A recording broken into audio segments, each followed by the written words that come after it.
From rainforests to refineries.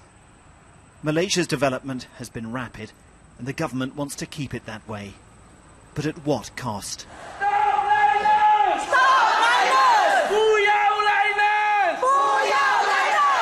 Too high, shout these activists outside the provincial high court in Kuantan. They're fighting plans to open an Australian refinery for rare earth minerals nearby. Only the court is still blocking the project.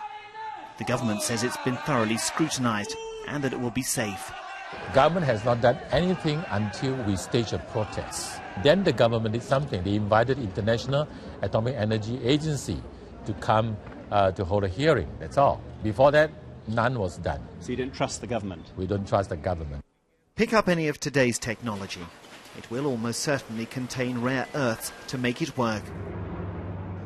These 17 elements are found in many places, but until now refined only in China. A messy, polluting process. Now China is restricting exports.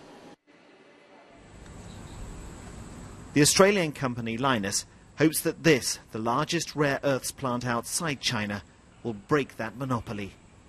But 2 years after it started construction, it's still not being allowed to begin smelting the ore. When this plant opens, it could meet up to a third of all demand outside China for these essential minerals. The company says it's passed every test and answered every environmental question put to it, and it's been making that case now for 2 years, and yet it's gained very little traction with a local population that simply doesn't trust the company or the Malaysian authorities that are supposed to regulate it. In a statement to the BBC, Lynas said it had chosen Malaysia for its abundant supply of water and electricity. Activists say it was chosen because it's cheaper than Australia. The company says it was attracted by an already skilled workforce, good port facilities and good markets. It's promised to store any hazardous waste in well-engineered cells that won't leak and will be safely isolated from the community. Suhada Shabli is not convinced.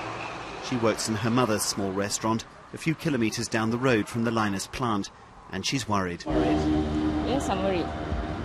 If something happen, bad happen, we don't wish. But if something happen, where we will go? At a nearby fishing port, I found a more relaxed attitude. Mengenai proyek Lynas. It's okay, there'll be no problem, said this man.